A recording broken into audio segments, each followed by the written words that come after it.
ரூபாய் 6 கிராமத்தையும் ரொம்ப பாதிக்கிற அளவுக்கு ரொம்ப அக்குறுமா மாநகராட்சி செஞ்சுக்கிட்டு இருக்கு. தூக்கிலேயே போட்டாலும் சரி, நாங்கள் எங்கள் மண்ணை விடவே மாட்டோம். எங்க கிராம இல்ல யாரும் உயிர் போன்னு நினைக்கிறாரா மாநகராட்சி என்னன்னு எங்களுக்கு புரியல.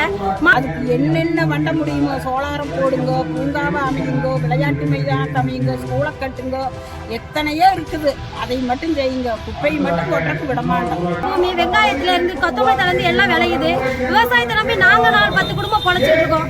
எல்லாருக்குமே ரொம்ப ஆபத்தான சூழ்நிலை ஆகுது. குப்பை கொட்டுறதுனால மக்கள்கள் இல்லாத பக்கம் கொண்ட குப்பை கொட்ட வேண்டியதானே? எதுக்கு மக்கள் இருக்கிற பக்கம் கொண்டு வந்து குப்பையை நடுவுல கொட்டுறாங்க? எங்களை மக்களை ஒரே தான் அழிக்கலாம்னு முடிவு பண்ணிருக்காங்களா மாநகராட்சி? வேற இடம் அவுட்டர் சைடு கொண்ட கொட்ட வேண்டியதானே? இடுவாய் கிராமம் தான் கிடைச்சிட்டா குப்பை கொட்டுறதுக்கு.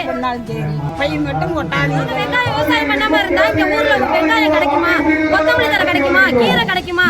மருந்து இல்லாம விவசாயம் செஞ்சு மாநகராட்சி மேயரே, மாவட்ட ஆட்சியரே, மாவட்ட ஆட்சியரே, மாநகராட்சி ஆணையரே, மாநகராட்சி ஆணையரே, தலையிடுக தலையிடுக தலையிடுக தலையிடுக, குப்பை கிடங்கை தடுத்திடுக, குப்பை கிடங்கை நிறுத்திடுக, நிறுத்திடுக நிறுத்திடுக நிறுத்திடுக நிறுத்திடுக, சின்ன காளி பாளையத்தில், சின்ன காளி பாளையத்தில்